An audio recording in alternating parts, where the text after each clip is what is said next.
Bismillahirrahmanirrahim. Assalamualaikum warahmatullahi wabarakatuh. Selamat jumpa kembali sahabat Legisi Voice dimanapun Anda berada. Kembali bersama saya Bang Anto. Saya mendoakan semoga Anda selalu dalam keadaan sehat, berbahagia, dan selalu dalam keadaan keberkahan dari Tuhan Yang Maha Kuasa. Adik-adikku, sahabat-sahabatku, teman-temanku yang sekarang masih berjuang menjadi fisabilillah dalam mencari rezeki buat keluarga, khususnya teman-teman yang sekarang sedang mempersiapkan diri untuk memperjuangkan diri lolos di seleksi Kementerian BUMN tahun 2024. Ini panduan saya yang terakhir mengenai learning agility. Beberapa hari yang lalu saya sudah bahas learning agility. Ya, sekarang kita bahas tuntas lagi 9 dimensi dari learning agility. Sembari menunggu, nah, ini di sebelah kanan ada buku saya yang mengenai Do It. Memulai hal-hal kecil untuk menjadi orang besar. Dan sebelah kiri adalah cuan negeri akhirat. Meningkatkan kompetensi dengan basmalah. Jangan kemana-mana, ikutin terus channelnya Legisi Voice karena kita akan membahas tuntas tentang learning agility yang sangat Anda butuhkan karena ini jarang dibahas oleh teman-teman yang lain. Sebagai legasi saya kepada Anda-Anda yang akan meneruskan kami-kami yang sudah pernah bertugas di Kementerian BUMN. Jangan kemana-kemana, ikutin terus channel.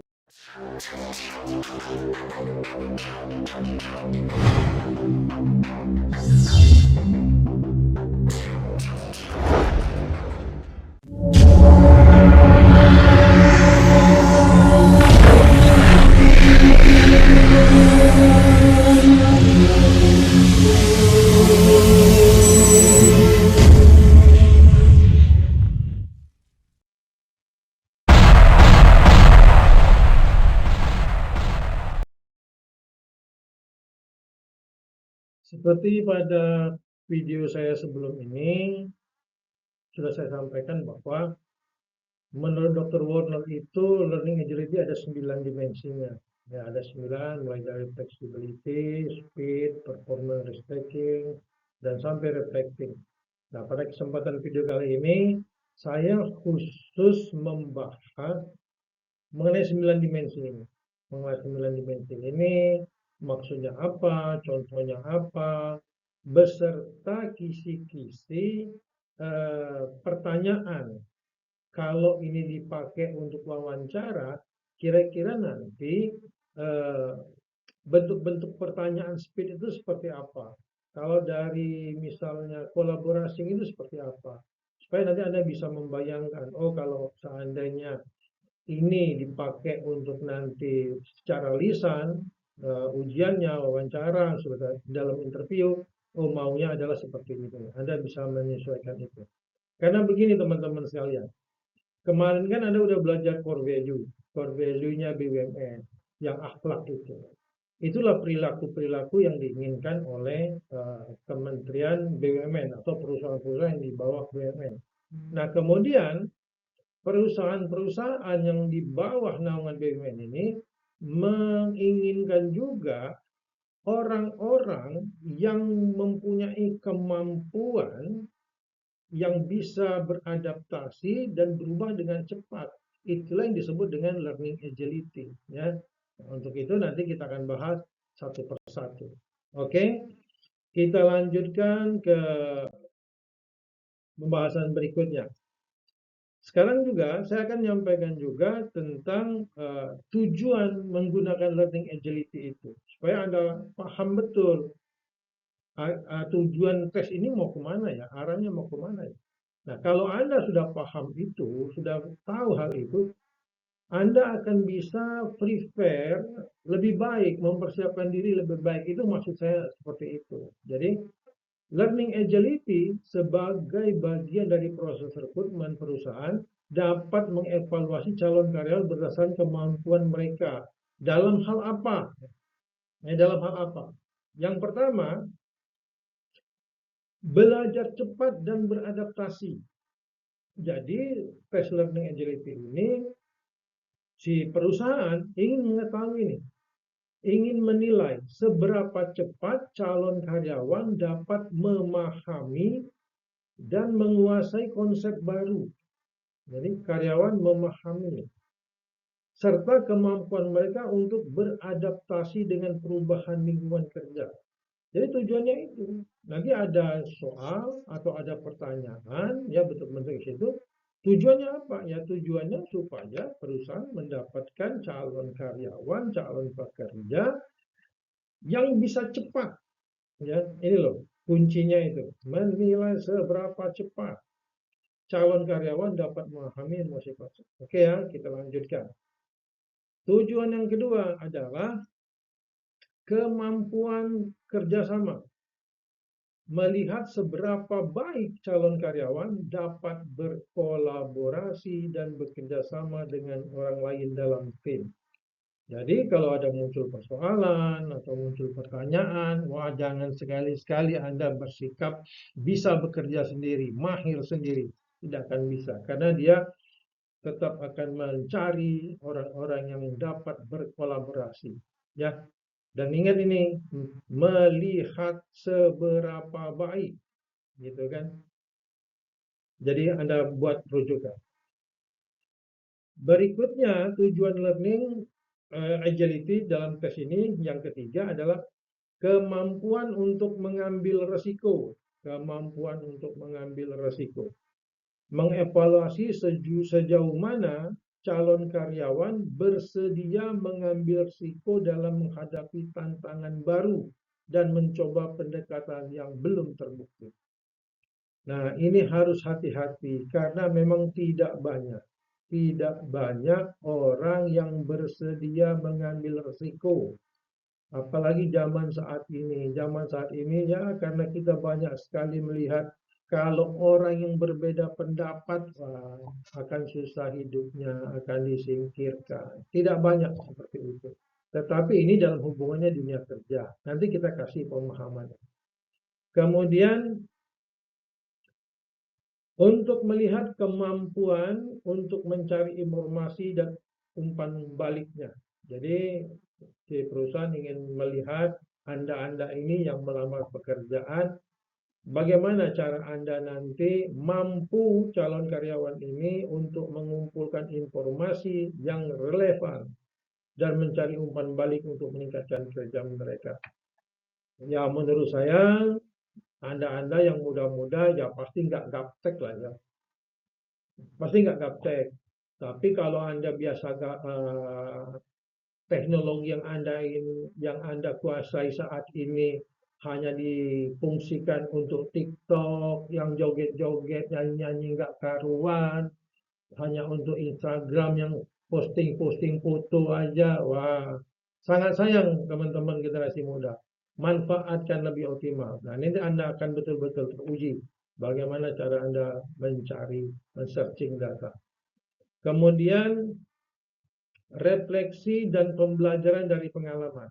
Nah, ini nanti mengamati sejauh mana calon karyawan mampu melakukan refleksi diri atas pengalaman masa lalu dan menggunakan pembelajaran tersebut untuk meningkatkan kinerja di masa depan.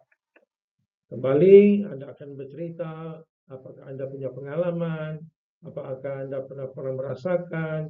Nah, konteksnya memang nanti tidak melulu tentang pengalaman Anda bekerja, ya bagaimana Anda belum bekerja kan? Tetapi di dalam kehidupan sehari-hari pasti Anda sudah pernah mengalami hal-hal yang seperti itu, misalnya dalam melaksanakan tugas, dalam menyelesaikan kuliah, dalam kelompok organisasi, pasti ada pengalaman yang Anda harus mengambil sikap kan seperti itu. Ini nanti bisa dijadikan rujukan buat teman-teman sekalian. Sekarang kita memasuki dimensi pertama dari learning agility, yaitu flexibility. Apa yang dimaksud dengan flexibility itu adalah kemampuan untuk terbuka pada ide dan solusi baru, serta fleksibel dalam menghadapi perubahan. Jadi, anak-anak muda, para calon pegawai, calon pekerja yang diinginkan oleh grupnya BUMN itu adalah Anda yang mempunyai kemampuan untuk terbuka pada ide dan solusi baru. Artinya tidak mau mereka merekrut orang-orang yang kaku. Nah, Anda harus paham ini. Kalau nanti muncul persoalan seperti kasus-kasus yang mengarahkan kepada pilihan yang lebih fleksibel, maka Anda harus fleksibel. Atau nanti Anda misalnya pada saat wawancara disuruh bercerita tentang pengalaman Anda yang menunjukkan betapa Anda itu fleksibel. Misalnya seperti itu. Apakah Anda punya pengalaman? Itu silakan. Coba dari sekarang Anda persiapkan Anda nggak. Sekarang bagaimana contohnya? Nah, sekarang saya kasih contoh. Contoh ya, seorang manajer proyek yang terbuka pada ide baru dalam menjalankan proyeknya. Misalnya, ketika timnya menghadapi hambatan, dia bersedia mempertimbangkan pendekatan baru atau solusi yang tidak pernah dipertimbangkan sebelumnya. Nah, di sini digarisbawahi seorang manajer proyek terbuka pada ide baru. Ketika timnya menghadapi hambatan, dia bersedia mempertimbangkan pendekatan baru. Nah, jadi di sini contohnya sengaja ya teman-teman, kita mengambilnya bukan seorang pegawai, bukan seorang teknisi. Kita ngambilnya langsung sebagai seorang manajer. Dengan maksud saya pun ingin Anda termotivasi begitu Anda nanti niatnya untuk bekerja di lingkungan BUMN, target Anda minimal Anda harus jadi manajer, harus jadi leader, harus jadi pimpinan di perusahaan yang nanti yang akan menerima Anda. Jadi kalaupun dia seorang bos, seorang manajer gitu, jangan mau menang sendiri. Begitu Anda menjadi seorang pimpinan, Anda kaku. Wah, begitu ada hambatan, Anda kaku, tidak fleksibel dengan segala kemungkinan, tidak mau menerima saran-saran dari staf Anda atau dari kolega Anda. Wah, Anda tidak termasuk dalam learning agility. Oke. Nah, sekarang kita lihat bentuk pertanyaan yang mungkin muncul dalam dimensi flexibility. Pertanyaannya misalnya di dalam essay ataupun dalam wawancara ini bisa dilakukan oleh yang pencari kerja. Bisakah Anda memberikan contoh situasi di mana Anda harus mengubah pendekatan atau strategi atau kerja Anda secara mendadak? Bagaimana Anda menangani perubahan tersebut? Nah, coba seandainya teman-teman yang ikut tes mendapat pertanyaan seperti ini. Bisakah Anda memberi contoh situasi? Nah, bayangkan kalau Anda yang kuliah cuman kuliah toh, yang belajar-belajar toh, nggak punya pengalaman bersosialisasi dengan lingkungan, bagaimana Anda akan memberikan contoh gitu? Untung ini masih punya waktu, jadi paling tidak Anda bisa ngarang-ngarang lah dari sekarang. Ngarang-ngarang bagaimana cerita, bagaimana mensimulasikannya. Tapi kalau pertanyaan ini muncul pada saat wawancara, oh orang-orang yang berpengalaman tahu kalau Anda ngarang. Dari body language-nya, dari sorotan matanya, dari intonasi suara pasti ketahuan kalau Anda ngarang-ngarang. Tapi ya silakan, saya hanya memberikan guidance.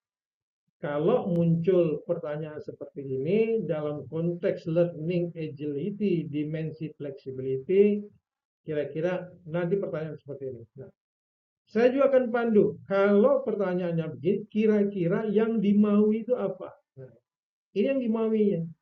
Jawaban yang diharapkan dari pertanyaan ini itu ya gini. Nah, calon karyawan harus dapat memberikan contoh konkret. Ingat loh teman-teman, contoh konkret. Jadi saya garis bawahi contoh konkret. Bagi Anda yang belum punya pengalaman, nah coba. Ya pengalaman itu maksud saya tidak harus Anda sudah dunia kerja. Atau ini kan direkrut di fresh graduate. Dalam konteks Anda fleksibel, Anda punya pengalaman hidup apa. Itu aja yang Anda ceritakan.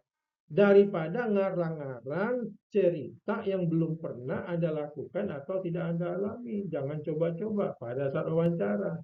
Ya, lebih baik ceritakan saja dalam konteks kehidupan yang pernah Anda alami dalam konteks dimensi fleksibel itu. Oke, yang kedua, dimensi kedua, speed. Pernah nonton film Speed? Bagaimana? Wah, seru kan? Nah, sekarang apa sih yang dimaksud speed? Yang dimaksud oleh sama speed adalah kemampuan untuk bertindak dengan cepat dalam menghadapi situasi yang berubah atau mendesak. Nanti teman-teman baca juga referensi tentang era VUCA. Era VUCA. Era yang volatile, selalu berubah. Uncertainty, yang tidak bisa diduga-duga. Seperti itu. Cepat, cepat. Di lingkungan BUMN yang saya tahu, masih belum, masih lambat proses di BUMN itu. Masih menyedihkan, masih menyedihkan. Nah, untuk itu mereka butuh tenaga kerja yang bisa speed, bisa cepat. Maksudnya apa? Supaya cepat. Dia bisa melayani orang dengan cepat, mengerjakan proyek dengan cepat. Kalau ada vendor nagih ya bayar dengan cepat, itu kan. Nah, kalau pemasok sudah masukkan barang ya bayar dong dengan cepat, gitu kan. Ini barangnya udah masuk 3 bulan, tagihan di BUMN belum dibayar, parah gitu kan. Nah, untuk itu smart, cepat. Contohnya seorang eksekutif yang dapat bertindak dengan cepat dalam mengambil keputusan strategis. Misalnya ketika ada perubahan mendadak di pasar, dia bisa mengubah strategi perusahaan dengan cepat untuk menghadapinya. Wah, contohnya terlalu bagus, teman-teman. Karena di sini adalah bertindak dengan cepat dalam mengambil keputusan strategis. Asal kita kasih stabilo dulu. Ini ya, keputusan strategis. Kadang-kadang di operasional saja masih lambat.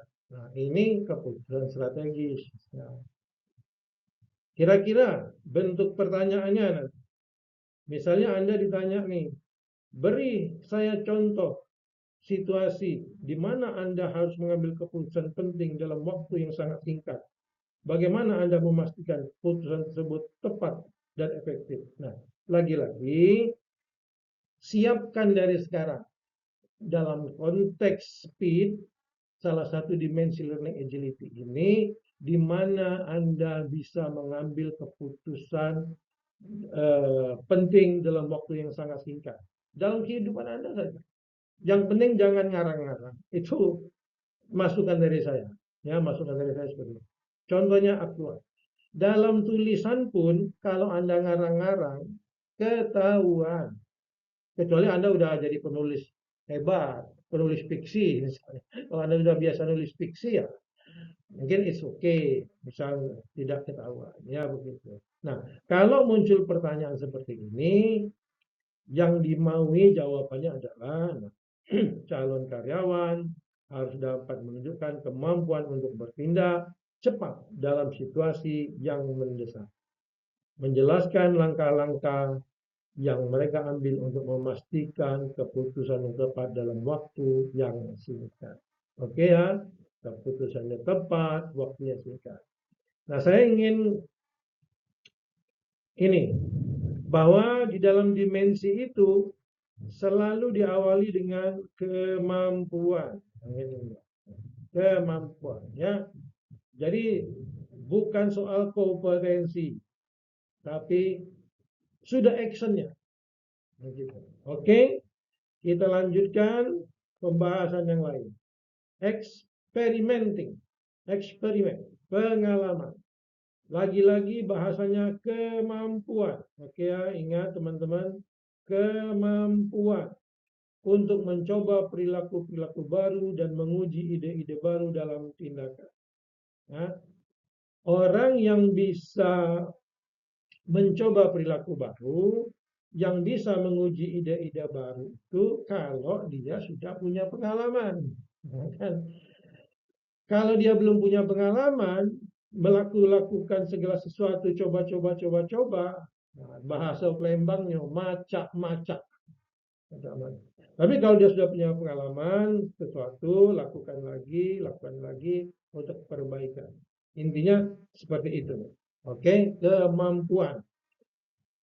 Tentunya kalau Anda kerja di perusahaan yang adalah BUMN, untuk menguji ini pasti sudah melakukan kajian, pemikiran yang matang, seperti itu. Bukan ide mendadak langsung masuk ke dalam pikiran, oh langsung dieksekusi. Ya. Tidak seperti itu yang dimaukan. Oke?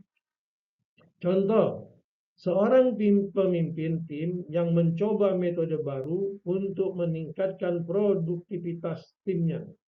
Oke? Di sini, misalnya dia memperkenalkan teknik manajemen waktu, time management, atau mengimplementasikan perubahan dalam cara tim bekerja sama. Lagi-lagi saya mengambil seorang pemimpin, tidak seorang pekerja, seorang teknisi, seorang engineer, atau seorang apalah. Tapi saya ingin memotivasi Anda, niatkan betul, Bismillah, saya akan melamar ke BUMN, insya Allah diterima, target saya adalah menjadi leader, menjadi pemimpin di BUMN. Nah, bentuk soalnya, pertanyaan yang bisa berasal dari experimenting ini, misalnya, kapan terakhir kali Anda mencoba pendekatan atau strategi baru dalam pekerjaan Anda? Apa hasilnya? Dan apa yang Anda pelajari dari pengalaman tersebut? Lagi-lagi tentang pribadi Anda ingin digali. Ya, ingin digali. Persiapkan, teman-teman. Nah, ini kisi-kisinya. Kalau muncul pertanyaan seperti itu, maka jawaban yang diharapkan adalah calon karyawan harus dapat memberikan contoh konkret. Lagi-lagi loh, contoh konkret. Ya, perhatikan contoh konkret. Dari saat mereka mencoba sesuatu yang baru dan menggambarkan hasilnya serta pembelajaran yang mereka dapatkan dari pengalaman tersebut. Oke, teman-teman, jangan takut kalau Anda belum punya pengalaman kerja, ceritakan saja pengalaman hidup Anda tentang eksperimen ini. Ya, eksperimen yang Anda anggap bisa cocok dengan yang diinginkan dari konteks dimensi learning agility ini apa? Misalnya Anda membuat kopi, bagaimana cara membuat kopi? Kan, wah Anda bereksperimen, wah, kalau kopi begini lebih enak, kalau ini masak ini berenak, sehingga Anda bisa menyajikan ini. Misalnya seperti itu. Tapi contohnya selalu yang baik-baik ya. Oke, kita lanjutkan teman-teman sekalian. Performance risk taking. Lagi-lagi kata depannya kemampuan untuk mengambil resiko, gitu ya, dalam menghadapi tantangan baru yang berkaitan dengan kinerja atau hasil. Contohnya, seorang wirausaha yang mengambil risiko dalam mengembangkan produk baru. Jadi mengembangkan produk baru, misalnya dia meluncurkan produk baru meskipun ada ketidakpastian tentang permintaan pasar. Nah, kalau kita sering lihat di medsos itu ada apa tayangan orang buat makanan yang begitu banyak, ketika ditanya, Mas, apa laku Mas? Ya pasti laku. Kalau kita buat ya pasti ada yang beli ya. Seperti itu kan. Guyonnya seperti itu. Tapi sebenarnya tidak demikian juga. Kan? Tapi ini performance risk taking. Dia berani mengambil resiko dalam menghadapi tantangan baru yang berkaitan dengan kinerja. Lagi-lagi risk taking ini bukannya sembrono, bukannya berani yang asal-asalan. Pokoknya saya berani tanpa perhitungan, itu namanya sembrono. Ya kan? Nah itu Anda pikirkan juga, jangan berani-berani. Nggak bisa berenang misalnya, disuruh jebur, berani saya jebur, nggak bisa berenang, jebur ya mati gitu loh. Ya, nah, tapi Ada misalnya Anda berani nyebrang, berani Pak nyemplung, tapi ya pakai karet Pak, pakai ban kan begitu. Nah, ada manajemen resikonya. Tapi Anda berani, berani Anda nyebrang ke sungai sana, berani Pak. Gitu. Lo Anda kan nggak bisa berenang, pakai ban Pak. Nah begitu, kan kelihatan dari dialognya nanti. Saya akan pakai ban Pak, saya berani Pak. Gitu. Kan kalau sudah pakai ban pelampung itu tidak mungkin tenggelam, begitu. Nanti jawabannya masuk akal, gitu kan. Oke. Tapi kalau bisa memang contoh real, ya contoh real. Misalnya nih pertanyaannya, bagaimana Anda menghadapi situasi di mana Anda harus mengambil risiko dalam mencapai tujuan atau hasil tertentu? Bisakah Anda memberi contoh? Oke, silakan Anda pikirkan dalam konteks mengambil risiko. Apa seperti itu? Tentu kalau pertanyaannya begini, nah, ini kisi-kisinya jawab apa yang diharapkan. Calon karyawan harus dapat menunjukkan kemampuan untuk mengambil risiko yang terukur. Nah, kan? Saya bilang tadi, yang terukur, bukannya yang sembrono tanpa perhitungan. Yang terukur dalam mencapai tujuan atau hasil tertentu, menjelaskan langkah-langkah yang mereka ambil untuk meminimalkan risiko mencapai kesuksesan. Lagi-lagi, ya ceritakan saja seperti contoh berenang tadi.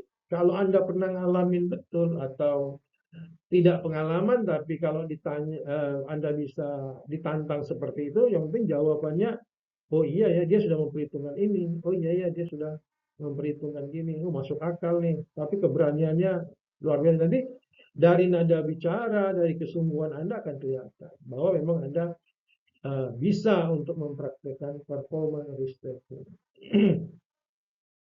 Nah, kawan-kawan, kita tunda dulu. Videonya panjang benar, jadi kita bagi dua. Untuk itu, nanti ikutin lagi video berikutnya. Oke?